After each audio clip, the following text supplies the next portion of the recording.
Hello दोस्तों, मील का पत्थर पार्ट 3। अच्छा, ओशो कहते हैं कि लोग मेरे पास आते हैं और कहते हैं कि जो आपने बताया है वो भूल जाते हैं। ओशो कहते हैं भूल जाओ, तुम्हें समझना है, याद मत करो, चाहे याद ना रखो लेकिन समझना है। एक बार यहाँ बात बैठ गई, बात ख़त्म।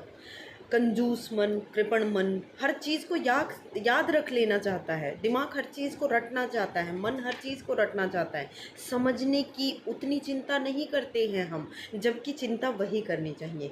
हमें याद रखने की चिंता नहीं करनी है, समझने की चिंता करनी है।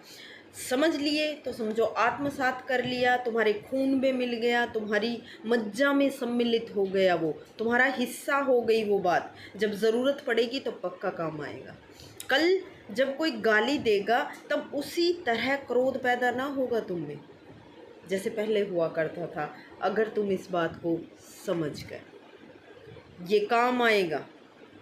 कल दुख आएगा और फिर भी तुम अग्निध्वन रह सकोगे, यानी कि अनउद्विग्न, मतलब दुखी नहीं रहोगे। फिर कल को कोई परेशानी आई, आप दुखी नहीं रहोगे, ये आपके काम आएगा। इसलिए याद रखने से ज़्यादा ज़रूरी समझना है। इन बातों को समझ लीजिए, आत्मसात कर लीजिए।